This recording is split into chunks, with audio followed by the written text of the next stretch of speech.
श्री स्वामी समर्थ। माझा हा पहिला ब्लॉग आहे। टिटवाळा येथे श्री स्वामी समर्थ मठ हा रुंदे गावामध्ये आहे। आम्हीही दर्शनाला गेलो आहे। तुम्हीही दर्शनाला नक्की जा स्वामींच्या मठात श्री स्वामी समर्थ। चला तर मग आज आपण स्वामींच्या दर्शनासाठी स्वामींच्या मठामध्ये जाणार आहोत। सर्वप्रथम इथे गेट दिसतो आहे तुम्हाला, तो पार केल्याच्या नंतर सुंदर असं खूप छान वातावरण आहे, झाडं झुडपं खूप सुंदर आहेत। त्याच्यानंतर 5 मिनिटाच्याच अंतरावर आपल्याला स्वामींचा मठ आणि स्वामींचं दर्शन भेटणार आहे। तर तुम्हीही दर्शनासाठी नक्की इथे या।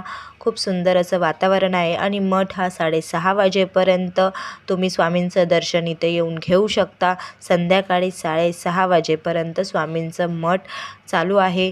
तर आपण आता स्वामींच्या मठामध्ये जात आहोत। हा स्वामींचा प्रवेशद्वार आहे।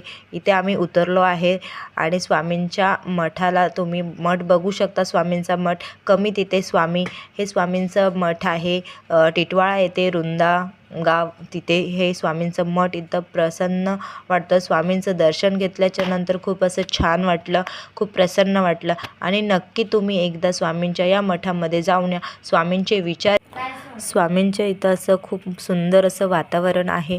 स्वामींच्या मठाच्या अवतीभोवतीचं जे काही आहे ते मी तुम्हाला माझ्या व्हिडिओमध्ये दाखवलेलं आहे। स्वामींचे विचार या आपल्या या भिंतीवरती लिहिलेले आहेत, तुम्ही पाहू शकता। मी याचाही व्हिडिओ याच्यामध्ये टाकलेला आहे। खूप असं सुंदर लिहिलेलं आहे। खूप छान अशा नेमप्लेटवरती लिहिलेले आहेत की स्वामींनी काय आपल्याला सांगितले आहे, स्वामींचे अनुभव काय येतात आपल्याला प्रचिती काय येते, हे आहे। स्वामींचं दर्शन आपल्याला झालेलं आहे या मंदिरामध्ये।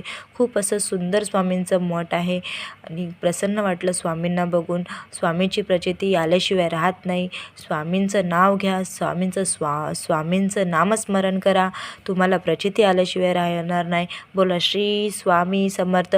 अवधूत चिंतन श्री गुरुदेव दत्त। श्री स्वामी समर्थ महाराज की जय।